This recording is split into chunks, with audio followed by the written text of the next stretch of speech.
আউযু বিল্লাহি মিনাশ শাইতানির রাজিম। বিসমিল্লাহির রহমানির রহিম।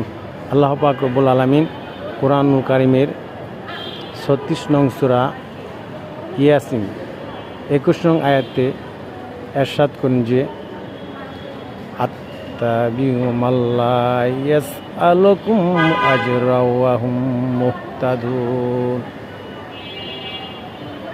হে ইমানদারগণ, তোমরা তাদেরকে অনুসরণ করো যারা বিনিময়ে কিছু নেয় না এবং সৎ লোক এবং সৎপ্রাপ্ত ছিল।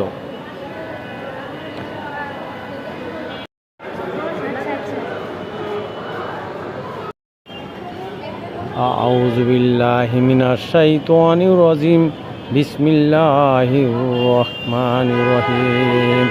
আল্লাহ পাক রব্বুল আলামিন কোরআনুল কারীমের ৩৬ নং সূরা ইয়াসিন ২১ নং আয়াতে ইরশাদ করেন যে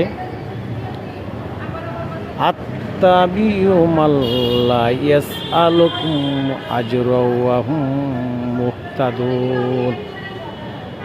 আল্লাহ তাআলা ঈমানদার বান্দাদের উল্লেখ করিয়া একথা বলেন যে তোমরা তাদেরকে অনুসরণ করো যারা বিনিময়ে তোমাদের কাছ থেকে কিছু চায় না এবং তারা সৎ পথ প্রাপ্ত।